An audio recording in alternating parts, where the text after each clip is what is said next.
तो हर किसी की अपनी कोई ना कोई एक आदत ज़रूर होती है ना सखियों। मेरी आदत है खाना पकाने की, चाहे कोई भी कंडीशन हो खाना तो पकाना ही है।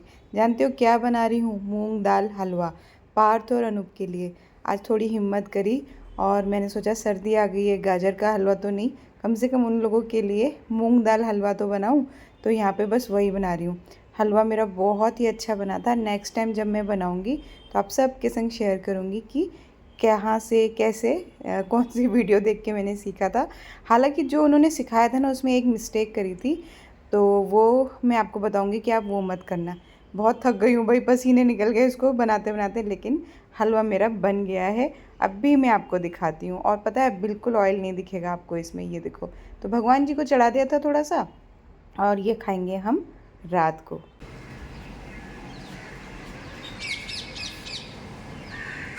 काम चालू। छुट्टी से लौट आया हूँ। क्या काम चालू है ये तो बताओ। दिखा देंगे, दिखा देंगे। दिखा देंगे। पार्थू पूजा कर रहा है गाइस।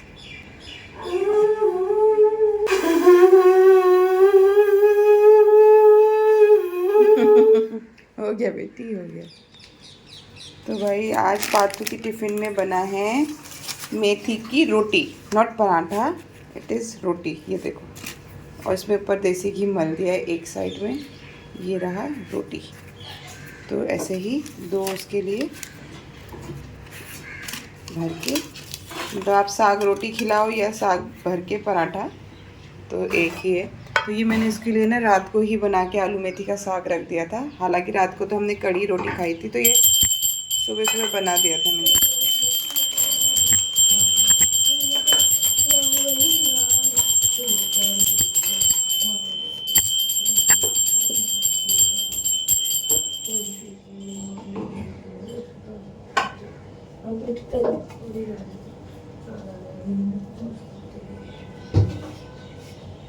ये कहाँ से सीखा आपने जो ये आप बोलते हो? हाँ, आमा से क्या बोलते हैं ये? मुझे जोर से बोल के सुनाना बेटी। शादी के ट्रम्पेट ट्रेंड नारायणी नमस्ते हैं? शॉर्टकट है भैया, शॉर्टकट है, आधे से सुना रहा है। सर्व मांगले मांग, सर्व मांगले मांगले, मुझसे खुद ही नहीं बोला। सर्व मंगल मांगले शिवे सर्वार्थ साधिके शरण्ये त्र्यंबके गौरी नारायणी नमोस्तुते। चलो भाई, पार्थू रेडी होता है, उसके बाद हम भी काम धाम करते हैं। आज मेरा वॉक पे जाने को मन नहीं है क्योंकि मुझे ड्रेस चेंज करनी पड़ेगी। ये वाला जो ड्रेस है ना, मैंने फ्लिपकार्ट से मंगाया था, और ये वैसे बहुत अच्छा है, लेकिन ये ना छोटा है बहुत, नीचे से हाइट वाइज बहुत छोटा है ये, तो बाहर पहन के जाने में थोड़ा अजीब लग रहा है। और ये थोड़ा सा ऐसा भी है, चिपका चिपका सा है, तो इसमें सब कुछ बहुत, इसमें देखो मेरी नाभि की तो जो बाहर निकल गई है वो भी ये देखो मेरी नाभि बाहर निकल गई है, वो भी दिखाई देती है? हाँ, ये देखो बात तो मम्मी की। तो ये इसलिए ना मेरा कपड़े बदलने को मन नहीं है सुबह सुबह, इसलिए। अच्छा, कहीं नहीं मारी लात तो। लेकिन हाँ, लात इन लोगों को पड़ती है ना, तो ये दोनों सुनते हैं, और इन लोगों के मुंह पे भी कई बार पड़ी है लात, है ना। ये ऐसी लात है जो सब खाना चाहते हैं। लिट्टी पराठे खा ले।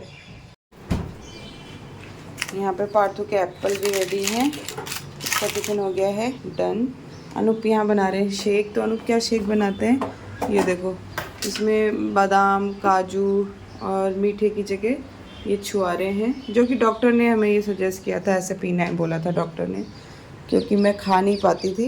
दोस्तों, मेरी जो डॉक्टर है ना, वो दवाइयों से ज़्यादा ड्राई फ्रूट एंड फ्रूट्स पे फोकस करवाती हैं, तो मैं बिल्कुल नहीं खा पाती थी। उन्होंने बहुत ज़्यादा अमाउंट बोली थी जो खाने की बोली थी मुझे, क्योंकि मेरे अंदर तो बहुत ज़्यादा कमियाँ थी। तो उन्होंने फिर अनूप को बोला कि शेक बनाना, और शेक में सब कुछ डाल देना और वो पिला देना एक गिलास दूध के संग। तो उसमें दूध भी आ जाता है, सारे ड्राई फ्रूट भी आ जाते हैं, तो मैं वही पी लेती हूँ। और एक सुबह का पहला मील मेरा यही होता है, नहीं नींबू पानी होता है। और आप में से किसी ने कमेंट किया था, 2 जनों ने कमेंट किया कि सेफ़ होता है, पी लो। तो अब आज तो मैंने बिल्कुल निश्चिंत होकर पी लिया। चलो भाई, पार्थू की टिफिन रेडी है, दे देते हैं। तो अनूप ने कर ली है अपनी ड्यूटी फिर से ज्वाइन। हाँ, चित्रा आई थी तो हमने 1 महीने के लिए झाड़ू पोछे के लिए किसी को रख दिया था, क्योंकि फिर वो अनूप को करने ही नहीं देती।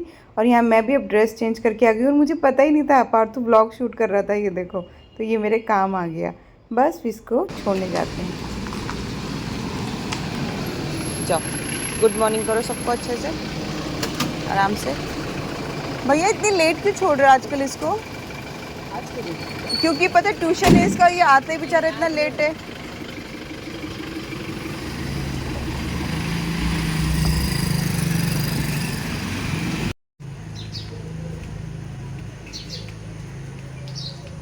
यही सखियों, मैं वॉक करके आई और आज मैंने वहाँ पे कुछ भी शूट नहीं किया क्योंकि बहुत ज़्यादा नॉइज़ हो रहा था आज। और आज का जो मौसम है ना, बहुत ज़्यादा अजीब सा ह्यूमिड हो रही है।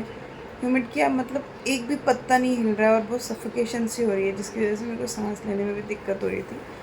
तो बिल्कुल मैं मतलब मन मार के तो गई थी सुबह, और अब जैसे ही मैं आई हूँ ना, मेरे से चला नहीं जा रहा था। पूरी बैक में जो है ना, मुझे रीढ़ की हड्डी की एक साइड में पेन हो रहा है, आई डोंट नो क्यों। और वो मैं लेफ़्ट साइड सोती हूँ ना, तो भी बहुत ज़्यादा होता है। तो आज कुल मिला के शूट करने की हिम्मत नहीं थी बाहर। मैं आई और आके मोबाइल में कुछ भी चलाया और बस उसको आवाज़ सुनते सुनते आँख बंद करके 15-20 मिनट लेट गई। तो यही सखियों, अब मुझे पता चला कि मुझे पेन क्यों हो रहा था और मैंने इसको निकाल दिया है।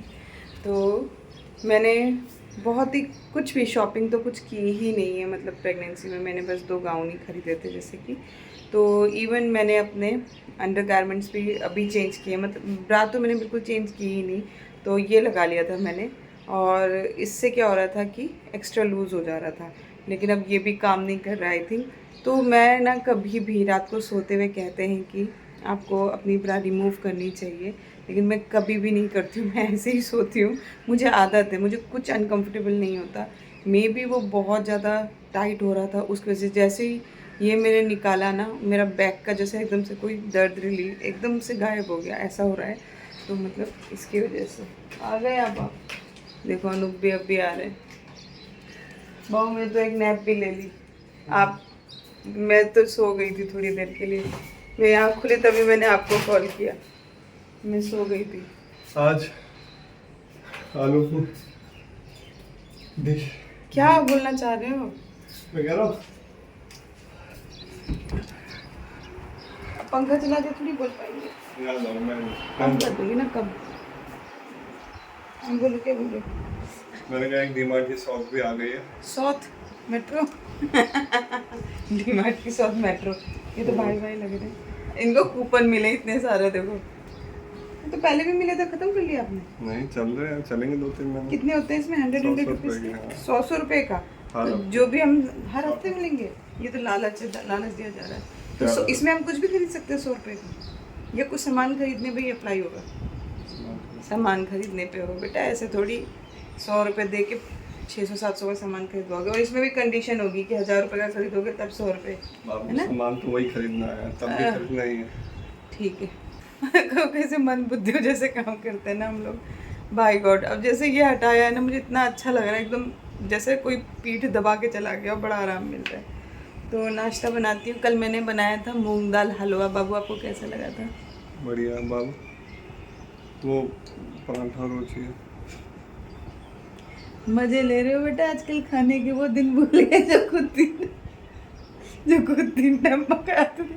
गाइस आपको पता है पार्थू का नाश्ता बनाना, सुबह 6 बजे उठ के, वो भी इनका काम था।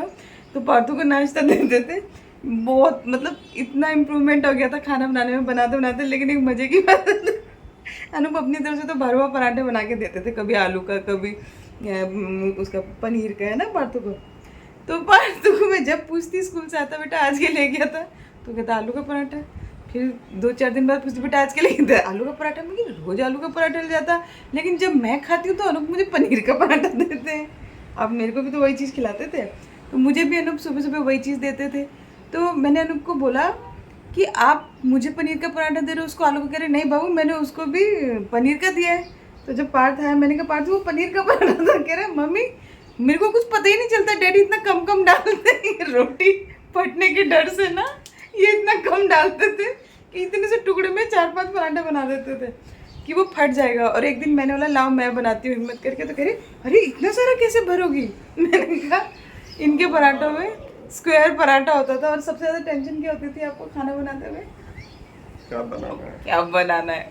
हमेशा कहते थे बाबू मुझे खाना बनाने में कोई टेंशन नहीं है, लेकिन मेरे को आधा एक घंटा ये सोचने में लग जाता है क्या बनाऊँ। मैंने कहा पता चला औरतों की तकलीफ असली। फिर उस वक्त तो तुम्हारे लिए भी होता था ना 50 चीजें लिख अरे गाइस मतलब सुबह 6 बजे उठ के पार्थू को ब्रेकफास्ट बनाना, फिर उसको रेडी करके भेजना। और इन्होंने तो इतनी गंदी आदत डाल रखी थी, उसको नहलाएंगे भी खुद ही, कपड़े भी खुद ही बनाएंगे, सोना पुच्चू बना रखा था उसको। मैं ये देखती थी ना, मेरा लेटे लेटे खून खोलता था कि ये सब आप क्यों कर रहे हो।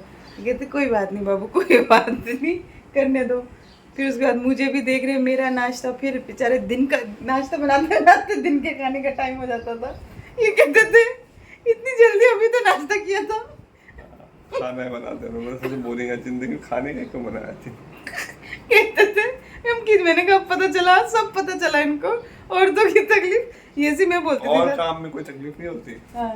खाने के अलावा किसी काम में कोई तकलीफ। और मैं आपको ये बताऊं, इतनी तकलीफ में भी, इतने सारे काम करते हुए भी ना, घर के पर्दे धो रहे, घर के कारपेट धो रहे। मैं देख रही हूँ सारे पर्दे धुल रहे हैं, कभी कारपेट धुल रहे हैं, और फिर प्रेस में भी जा रहे हैं। मैं इनको कहती थी तुम्हारे अंदर के 4-5 औरतें एक साथ आ गई तो ये सब घर संभालने लग गए थे अचानक से। तो अब जब मैं पकाने लगी हूँ, मैं ज़्यादा टाइम से नहीं, जब चित्रा आई थी ना उसके बाद से ही मैंने कुकिंग शुरू करी थी थोड़ी बहुत। तो उससे पहले मैं एक टाइम का बनाने लगी थी ना। तो मतलब अब ये है कि अब तो मैं पका रही हूँ, और आजकल तो मैं फिर बना ही देती हूँ अपनी तरफ से कोशिश करके। देखो मूली लेके आई, इतनी फ्रेश मूली, मैंने उनसे पूछा, और मुझे मूली का साग बहुत पसंद है। तो विराज जब होता है तब हम मूली नहीं लाते, क्योंकि विराज को इसकी स्मेल भी अच्छी नहीं लगती, वो नहीं खाता। तो यहाँ मैंने थोड़ा सा आटा गूंद लिया, और इस बार आटे में ना चना और ज्वार वगैरह सब मिक्स करवा दिया है। और ये रात की जो सब्ज़ी बना के रखी थी, हम में से किसी ने खाई भी नहीं, मैंने ही थोड़ी सी खाई थी। तो उसको भर के इस तरह से पराठे नहीं बनाऊंगी भाई, जैसे पार्थू को दिया ना, कड़क करके फिर नीचे उतार के ये घी लगा दूंगी बस। हनुप हलवा तो मना कर रहे हैं कि हलवा नहीं खाएंगे, क्योंकि रात को ही खाया है। चलो मैं ना, तो हे सखियों सखाओं, मैंने नहा लिया है, अनूप चले गए हैं, घर का बहुत सारा काम हो गया है, और अब तकरीबन 12:30 बज रहे हैं। और आज पता नहीं इतना ही ज़्यादा थकान हो रही है, क्योंकि वहाँ से आने के बाद, आज आप लोगों से बात करने के बाद, ब्रेकफास्ट करने के बाद ना, मैंने वॉशरूम, सिंक, बाथरूम सब क्लीन किया। तो उसके बाद से बहुत थकान से हो रही थी, अब हिम्मत नहीं हो रही कुछ और करने की। तो मैंने अनूप से कहा कि नीचे ना हमारे घर के इधर ही पास में पूरी और सब्जी मिलती है, हर दिन अलग, और कोई ना आदमी है वो बनाते हैं वहाँ पे बहुत अच्छा बनाते हैं, फ्रेश बनाते हैं, ऐसा नहीं है कि बासी उठा के, बिल्कुल फ्रेश रोज़ बनता है, और हर रोज़ अलग सब्ज़ी बनती है। तो कभी कभी बीच में जैसे मन नहीं होता था तो हम वो खा लेते थे। तो आज मैंने उनको ये बोला, आज मेरी बिल्कुल इच्छा नहीं हो रही। पहले मैंने सोचा था मूली की खिचौड़ बनाऊंगी, लेकिन अब बिल्कुल कंडीशन नहीं है मेरी, पता नहीं कि बहुत ज़्यादा थकान सी महसूस हो रही है, तो अब नहीं करूँगी, कुछ नहीं बनाऊँगी। तो घर में तो अब कोई काम नहीं है, सिर्फ आप लोगों से बतियाना है। और कल किसी ने मेरी एज पूछी थी कि सीमा आपकी क्या एज है, आप बताना, आपको देख के मेरा भी मन कर रहा है। तो मेरी एज 40 है, इस साल मैंने अपना 39 कंप्लीट करके मैं 40 में लग गई हूँ, तो मेरी एज 40 है। और सच बताऊँ तो प्रेगनेंसी के लिए ये एज बिल्कुल भी सही नहीं है, लेकिन मैं आपको कल बताऊंगी। कल शायद मैं वॉक पे ना जाऊं, क्योंकि आज की हालत देख के ऐसी लग रहा है, अपनी हिम्मत से पार जा के मैं कर रही हूँ। तो कल मैं ना बैठ के घर पे वीडियो बनाऊंगी, और मैं आपको वो बताऊंगी कि जैसे ही मुझे पता लगा, उस टाइम तो इतनी ज़्यादा तबीयत ख़राब नहीं होती है आपकी, जैसे आपको जिस दिन पता चलता है उस टाइम तो आपको हल्का हल्का आभास होता है कि ऐसा क्यों हो रहा है, वैसा क्यों हो रहा है ना। तो उसके बाद से डॉक्टर तक का सफ़र, ये सब थोड़ा सा वो मैं आपको बताऊंगी, बहुत ही इंटरेस्टिंग बातें हैं वो मैं आपको बताऊंगी। और कि जब मैं डॉक्टर के पास गई तो मैंने डॉक्टर को जब बताया तब क्या हुआ। और सच बताऊं मेरी डॉक्टर बहुत ज़्यादा अच्छी हैं। जब उनको पता चला मैं व्लॉगिंग करती हूँ तो वो इतनी खुश हुई, उन्होंने मुझे बोला अपना चैनल दिखाओ मुझे। मैंने उनको अपना चैनल दिखाया, और वो कहने लगी कि जब भी तुम्हारा मन करे तुम यहाँ पे शूट कर सकती हो, तुम्हें कोई मनाही नहीं है। तो मैंने उनसे कहा भी था एक बार कि वो काफ़ी देर तक हमारे ब्लॉग्स की बातें करती रही, उन्होंने ऐसे करके देखा भी, और उन्होंने मुझसे यही कहा कि मेरी कोई हेल्प चाहिए होगी तो मुझे ज़रूर बताना बेटा। तो मैंने उनसे यही कहा कि जब मेरी डिलीवरी हो जाएगी तब एक बार आप आके ज़रूर से वीडियो में मेरी सखियों के लिए जो इस एज में हैं, मेरी एज में हैं, जिन्होंने अभी तक कंसीव नहीं किया है, उनके लिए प्लीज़ ये बात ज़रूर बताना कि क्या वो लोग इस एज में, ये एज क्या सही है कंसीव करने के लिए, या कर सकते हैं या नहीं। तो वो सब वाली बातें जो है ना, मेरी जो अनसुई थी वो मैं कल आपको बताऊंगी। और बस, तो चलो बस आज के लिए इतना ही। मिलती हूँ कल बैठ के ब्लॉग बनाऊंगी और सिर्फ स्टोरी बताऊंगी। अभी तो आपकी सखी बस इसी कंडीशन में है स्टोरी बताने की। मॉर्निंग वॉक कर लेती हूँ बस, वो भी कई महीनों बाद। तो पता नहीं, आप लोग मैसेज पढ़ के तो ऐसा लग रहा है कि आप लोग मुझे देख के ही बस खुश हो कि चलो आप आ रहे हो, ये अच्छा लग रहा है। तो मुझे भी अच्छा लग रहा है कि मैं आप लोग से बात कर पा रही हूँ। तो थोड़ा सा टाइम मेरा गुजर जा रहा है। तो अगर बुरा नहीं लग रहा है, ऐसे व्लॉग चलाती रहूँ, ऐसे काम करती रहूँ, तो मुझे ज़रूर बताना। हालांकि जस्सू भी कल मुझे कह रही थी, यानी भारती, कि दीदी आप ऐसे ही ब्लॉग बनाते रहो, धीरे धीरे करते रहो, हिम्मत करो थोड़ा सा, आपको भी अच्छा लगेगा, रुकना नहीं। और हिरोशिमा ने भी मुझे मैसेज भेजा कि दीदी वाह, मुझे बहुत मज़ा आ रहा है, आप वापस से ब्लॉगिंग करने लग गए।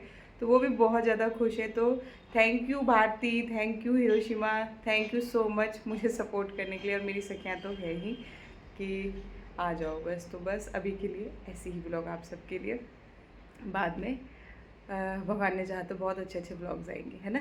चलो बाय। लव बोल, अपना ख्याल रखना, खुश रहना, स्वस्थ।